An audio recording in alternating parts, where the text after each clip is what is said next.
네, 오늘 보실 말씀은 요한복음 15장 9절에서 17절 말씀입니다.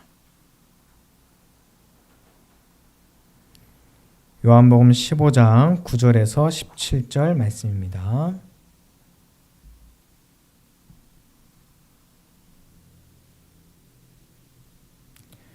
저와 여러분이 한 절씩 교독하겠습니다. 요한복음 15장 9절에서 17절. 아버지께서 나를 사랑하신 것 같이 나도 너희를 사랑하였으니 나의 사랑 안에 거하라.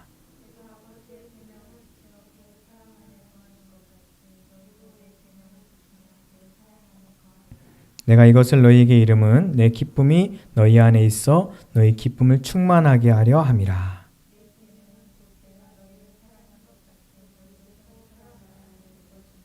사람이 친구를 위하여 자기 목숨을 버리면 이보다 더 큰 사랑이 없나니.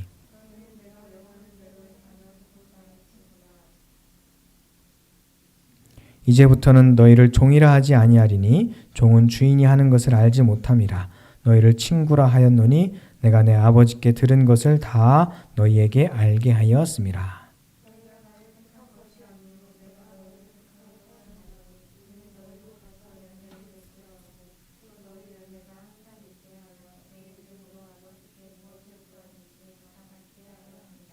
함께 하겠습니다. 내가 이것을 너희에게 명함은 너희로 서로 사랑하게 하려 함이라. 아멘. 할렐루야. 주의 이름으로 사랑하고 축복합니다. 네, 환영합니다. 오늘 말씀은 지난주에 포도나무의 비유를 통해서 사랑의 열매를 맺으라고 하는 말씀에 바로 이어지는 본문의 말씀입니다. 사랑하면 기독교의 핵심이며 성경 말씀을 한마디로 하자면 사랑이죠. 그래서 당연히 해야 하는 말씀이지만 너무 지당하신 말씀이기 때문에 또 너무 보편적인 가치이기 때문에 참 선포하기도 어려운 말씀이기도 합니다. 1960년대에 비틀즈가 All You Need in Love라고 하는 노래를 발표했어요. 아시죠? All You Need in Love 뭐 이런 노래가 있는데 모든 사람은 사랑이 필요하다 뭐 이런 노래인데 이 노래를 발표하고 두 가지 큰 반응이 있었어요. 서로 다른 반응인데요. 첫 번째는 긍정적인 반응이었습니다. 이 사랑이 세계의 모든 문제의 간단한 해결책이다. 그러면서 열광적인 반응들을 보였어요. 또 다른 반응은 부정적인 반응인데요. 사랑은 사람들의 관심을 다른 곳으로 두게 해서 비현실적인 감정으로 세계의 문제를 오히려 악화시킬 뿐이다 라고 비판하고 있습니다. 근데 오늘 안 나와요?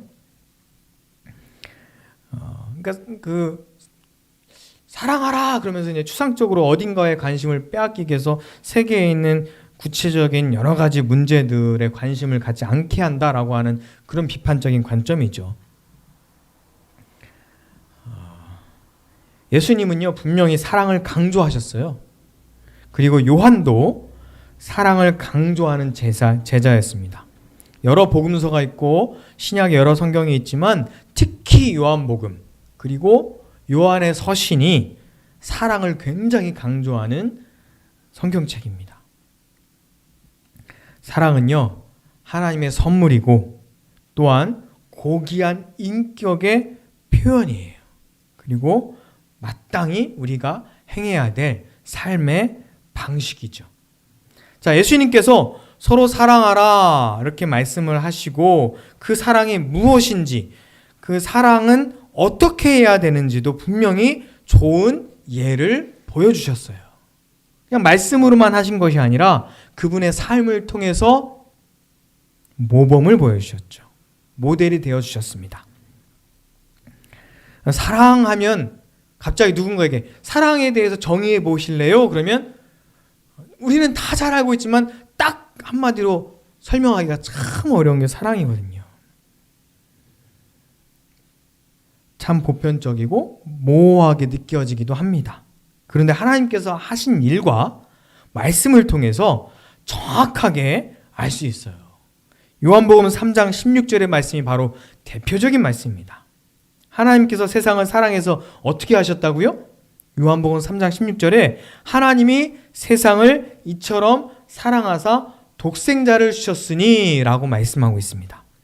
자, 그럼 사랑은 한마디로 표현하면 뭐 하는 거예요? 사랑은 주는 거예요. 그죠? 무엇을 줍니까? 우리 지난주에 어린이날과 어버이날이 있었죠? 어린이가 있는 집들은 어린이들에게 사랑하는 마음으로 선물을 주었을 겁니다. 어버이날에 부모님이 계신 분들은 또 부모님을 존경하고 사랑하는 마음으로 선물을 드렸을 거예요. 물건을 보내기도 하고 어떤 분들은 현금이 제일 좋다 그러면서 현금을 드리기도 했겠죠. 어떤 분들은 함께하는 시간을 통해서 부모님의 마음을 기쁘게 했을지도 모릅니다. 각자 상황에 따라서, 형편에 따라서, 그리고 원하는 것에 따라서 각자 다르겠지만 사랑은 주는 겁니다. 시간을 주든 물건을 주든 현금을 주든 나의 생명을 드리든 사랑은 주는 것이죠. 예전에 노래 중에 사랑은 참으로 버리는 것 이런 노래 있었잖아요. 버린다는 게 그냥 아무데나 이렇게 버리는 것이 아니라 내가 갖지 않는다는 거예요. 누군가에게 준다는 것은 내가 소유하는 걸 포기하는 거죠. 하나님께서 우리를 사랑하셔서 아들을 주셨습니다. 그 아들은 우리에게 또한 생명을 주셨고요. 무엇을 통해서요? 십자가를 통해서요.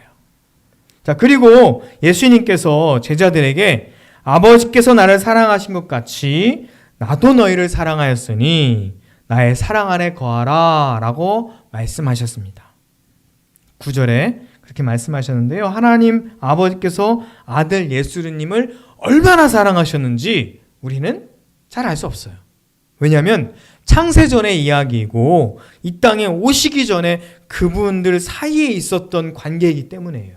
물론 이 땅에 오셔서도 하나님께서 아들 예수님을 이게 사랑한다라고 말씀하시며 여러 가지 사랑을 베풀어 주셨지만 그건 이 땅에 오셔서고 왜 예수님께서 하나님께서 얼마나 사랑을 받았으면 천국을 버리고 이 땅에 오셨는지는 그 전의 관계를 통해서 알 수 있거든요. 근데 그 전은 우리는 모르잖아요. 그런데 아버지께서 예수님을 사랑하셨듯이 우리를 사랑하셨다고 말씀하시니 예수님께서 우리를 사랑하신 그 모습을 통해서 또한 알 수 있습니다. 아, 생명을 다해서 사랑하셨구나. 왜죠? 예수님께서 생명을 다해 우리를 사랑하셨기 때문입니다.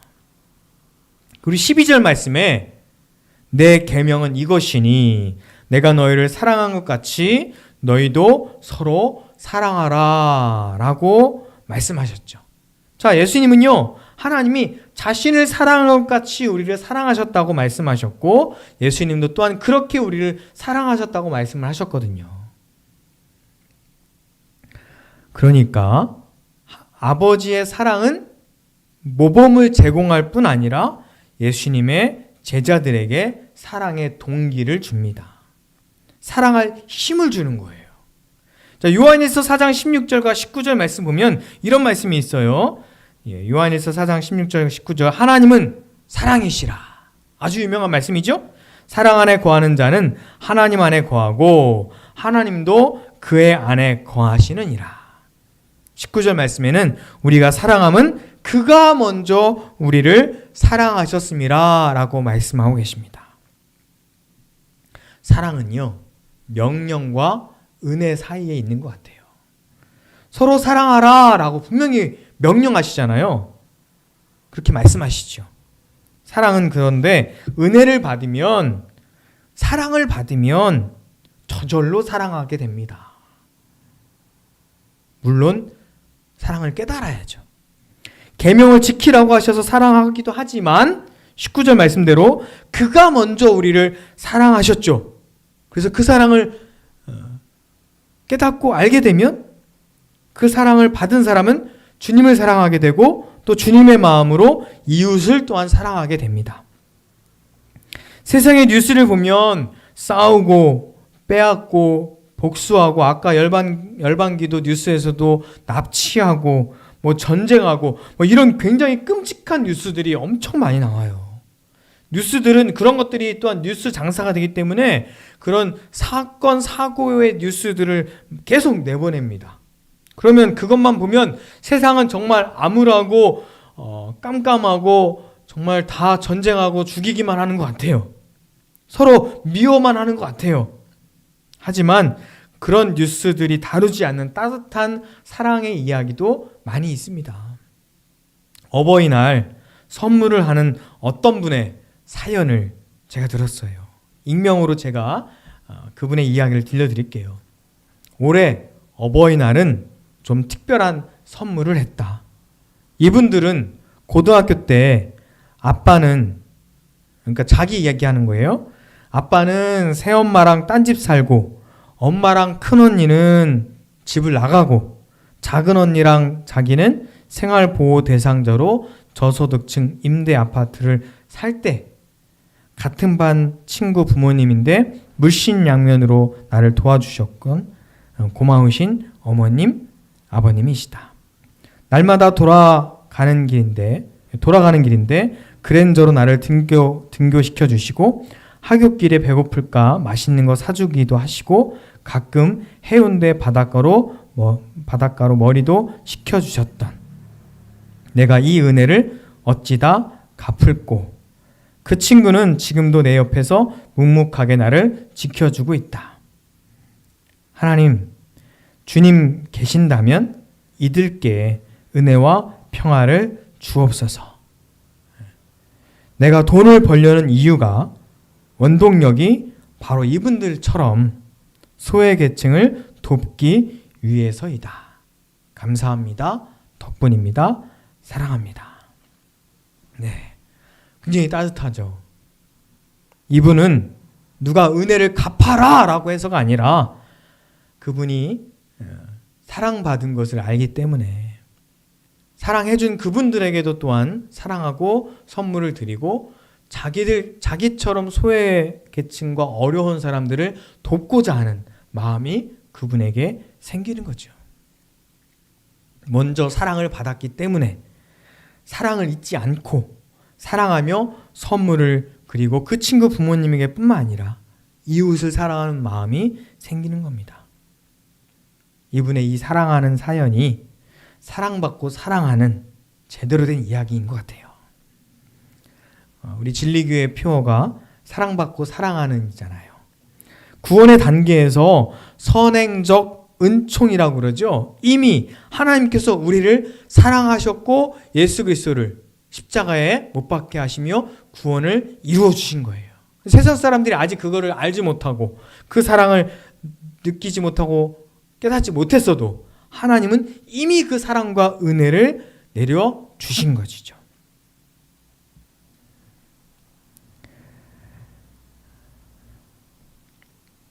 우리가 그 사랑을 알 때 또한 그 구원을 이루게 됩니다. 사랑은요, 하나님께서 명령하셨지만 먼저 사랑해 주셔서 우리가 의무로 사랑하는 것이 아니라 은혜로 또한 사랑으로 예수님이 명령하셨지만 예수님이 사랑의 모델이 되어 주셨기 때문에 우리가 예수님처럼 사랑하게 되는 거죠. 자, 예수님께서 말씀하십니다. 이웃 사랑의 말씀을 마가복음 12장 31절에 이렇게 말씀하세요. 둘째는 이것이니 내 이웃을 내 자신과 같이 사랑하라 하신 것이라. 이보다 더 큰 계명이 없느니라. 그러면서 오늘 말씀 요한복음 15장 13절에 이렇게 말씀하시죠. 요한복음 15장 13절 같이 읽겠습니다. 사람이 친구를 위하여 자기 목숨을 버리면 이보다 더 큰 사랑이 없나니 라고 말씀하십니다. 자, 예수님께서 우리에게 목숨을 우리를 위하여 버리셨어요. 가장 큰 사랑이죠. 그런데 친구를 위하여 라고 하시는데 어떻게 예수님과 우리가 친구가 될 수 있죠? 예수님께서 명하는 대로 행하면 예수님의 친구라라고 말씀하십니다.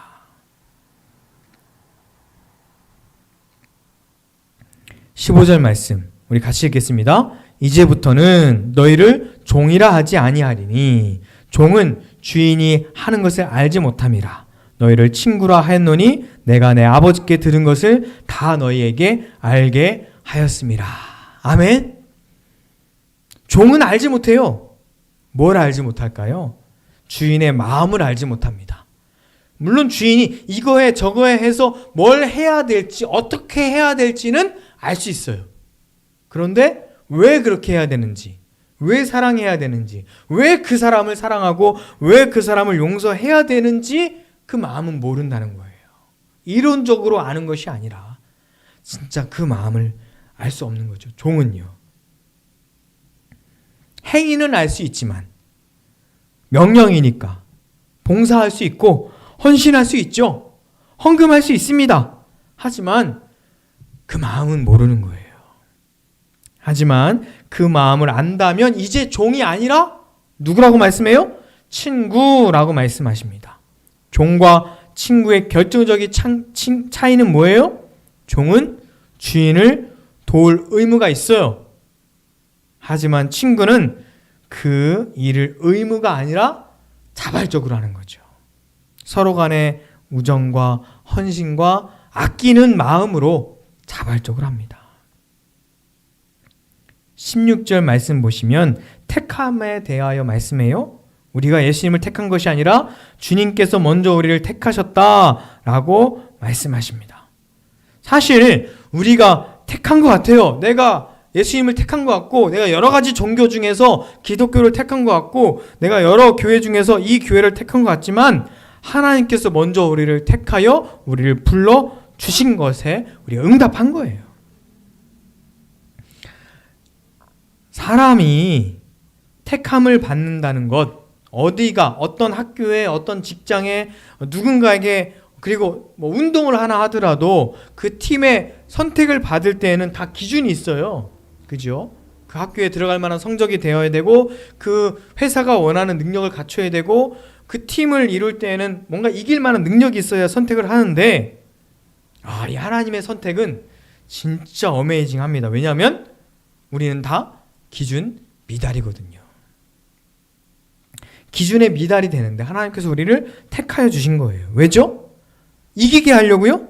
성공하게 하려고요? 그렇다면 더 잘 나가고 더 능력이 있고 더 많이 가진 사람들을 택하셔야 되겠죠. 그런데 하나님께서 우리를 택하신 기준은 우리가 기준에 미달되더라도 하나님의 사랑으로 우리를 택하여 주셨어요. 그 이유는 열매를 맺게 하기 위해서죠. 그리고 성공과 부와 명예가 아니라 사랑의 열매 때문입니다. 그리고 우리 안에 무엇이 있게 하려고요? 기쁨을 충만하게 하려고입니다. 자, 사랑을 주는 사람은 그 사랑을 준 사람이 잘 받을 때 기쁨이 넘치죠. 선물을 이렇게 딱 하면요, 뭐 우리나라 사람들 이렇게 뭐 사양하는 그런 이제 풍속이 있으니까 괜찮습니다. 안 주셔도 됩니다. 뭐 이렇게 하는데 사실은 그 선물을 주기까지 준비하는 과정도 있고 줘야 되겠다 마음 먹은 것도 있고 뭐 그런 과정이 있잖아요. 그러니까 뭐 이렇게 거부하거나 사양하거나 그런 것도 물론 좋긴 하겠지만 정말 선물을 주는 사람을 기쁘게 하는 것은 잘 받는 거예요. 받을 줄 알아야 돼요. 잘 받아야 돼요. 먹을 것을 주면 잘 받아서 맛있게 먹으면 정말 먹을 것을 주는 사람이 기쁘겠죠. 잘 받아서 잘 활용해야 됩니다. 어린이날 자전거를 선물했다면 그 어린이가 자전거를 기쁘게 즐겁게 타는 모습을 본다면 선물을 준 사람이 정말 기쁘겠죠. 선물을 주는 사람을 기쁘게 하는 것은 잘 받아서 잘 활용하는 겁니다. 그렇죠? 사랑의 열매 그리고 기쁨을 충만하게 하시려고 하나님께서 우리를 택하여 주신 거예요. 하나님께서 주시는 그 사랑을 잘 받아야 합니다. 아들을 주시면서 우리를 사랑하신 그 사랑, 그 십자가의 생명을 다해서 우리를 사랑하신 그 사랑 우리가 잘 받아야 돼요. 그 사랑을 누리며 또한 하나님께서 기뻐하시고 그 사랑을 다른 이웃들에게, 다른 친구들에게 흘려보낸다면 그 모습을 보면서 하나님께서 정말 기뻐하시겠죠. 십자가에 생명을 다해 우리를 사랑하신 그 예수님께서 정말 기뻐하시겠죠. 사랑하는 성도 여러분, 서로 사랑하시기를 간절히 바랍니다. 그 사랑을 충분히 받고 먼저는 하나님께 그 사랑을 충분히 받아야 돼요. 그리고 그 받은 사랑을 하나님께 드리는 것이 또한 우리가 찬양이고 예배거든요. 그리고 그 받은 사랑으로 이웃을 사랑하는 거예요. 사랑해라! 그러니까 사랑해야지! 그래서 억지로, 명령으로, 계명으로 사랑하는 것이 아니라 받은 사랑으로 나누어 줄 때 우리는 예수님의 친구로 그 마음을 알아서 자발적으로 사랑하게 되는 거죠. 그러면 저와 여러분이 예수님의 친구가 되는 겁니다. 저와 여러분을 통하여 사랑의 열매를 많이 맺고 기쁨이 충만한 세상을 만들어 가기를 주의 이름으로 축원합니다. 기도하겠습니다. 사랑과 은혜 하나님 감사합니다. 우리가 서로 사랑하기를 원합니다. 사랑하라 명하셨으니 우리가 명령으로, 계명으로 억지로 사랑하는 것이 아니라 하나님의 사랑을 받은 자들이 하나님을 사랑하고 하나님의 마음을 알아서 우리가 이웃을 사랑하는 사람들이 되게 하여 주시옵소서. 그래서 사랑의 열매를 맺는 사람이 되게 하여 주시옵소서. 그러는 가운데 우리 가운데 기쁨이 충만한 삶을 살게 하여 주시옵소서. 예수님의 이름으로 기도합니다. 아멘. 오직 주의 사랑에 매여 찬양하겠습니다. 우리 악보 좀 갖다 주세요.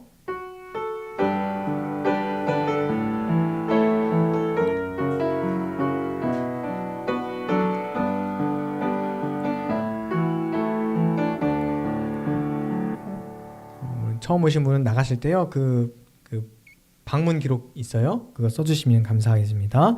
우리 오직 주의 사랑에 매여 한 번 더 찬양하시며 준비하신 예물 드리고 축도하겠습니다.